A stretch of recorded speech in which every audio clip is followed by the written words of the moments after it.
ಜೀವನ ಬದುಕೊಂದು ಸಾಗರವಾದರೆ ಅದರ ಆಚೆ ಕಾಣುವ ದಡವ ಮುಟ್ಟಬೇಕೆಂದು ಆಸೆ ಪಡುವ ಆಶಾವಾದಿಗಳೇ ನಾವು. ಈ ಓಡಾಟದಲ್ಲಿ ಪಡೆಯುವುದು ಏನಿಲ್ಲ, ಕಳೆದುಕೊಳ್ಳುವುದು ಏನಿಲ್ಲ. ಹಾಗಂತ ಓಡಾಟವನ್ನು ನಿಲ್ಲಿಸುವಂತೆಯೂ ಇಲ್ಲ. ಹಾಗಾದರೆ ದಡ ಸಮೀಪಿಸುತ್ತಿದ್ದಂತೆ ಉಳಿಯುವುದು ನೆನಪುಗಳು ಮಾತ್ರ.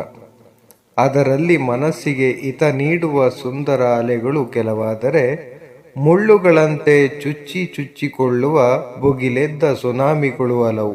ಜೀವನವನ್ನು ಸಮುದ್ರಕ್ಕೆ ಹೋಲಿಸಲು ಕಾರಣ, ಸಮುದ್ರ ನೋಡಲು ಎಷ್ಟು ಶಾಂತವೋ ಒಮ್ಮಿಂದೊಮ್ಮೆಲೆ ರುದ್ರ ತಾಂಡವನಂತೆ ವರ್ತಿಸುತ್ತದೆ. ಹಾಗೆ ಜೀವನವೂ ಕೂಡ ಒಮ್ಮೆ ಸುಂದರ ಶಾಂತವೆನಿಸಿದರೂ ಅನಿರೀಕ್ಷಿತ ತಿರುವುಗಳು ಬಂದು ಆಲೋಕ ಮಾಡಿಬಿಡುತ್ತವೆ. ಸಮುದ್ರದಿಂದ ನಾವು ಕಲಿಯುವ ಪಾಠವೆಂದರೆ, ಯಾವುದೂ ಇಲ್ಲಿ ಶಾಶ್ವತವಲ್ಲ.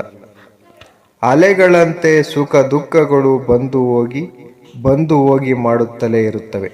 ಆದರೆ ನಮ್ಮ ಮನಸ್ಸನ್ನು ಮಾತ್ರ ಸಂತೋಷದಿಂದ ಹಿಗ್ಗಲು ಬಿಡದೆ, ದುಃಖದಿಂದ ಕುಗ್ಗಲು ಬಿಡದೆ, ದಡದಲ್ಲಿರುವ ಮರಳಿನಂತೆ ಸ್ಥಿರವಾಗಿಟ್ಟುಕೊಂಡರೆ ಜೀವನದಲ್ಲಿ ಎಂತಹ ಸಂದರ್ಭವನ್ನಾದರೂ ಅನಾಯಾಸವಾಗಿ ಎದುರಿಸಿ ದಡವನ್ನು ಸೇರಬಹುದು. Thank you for watching friends.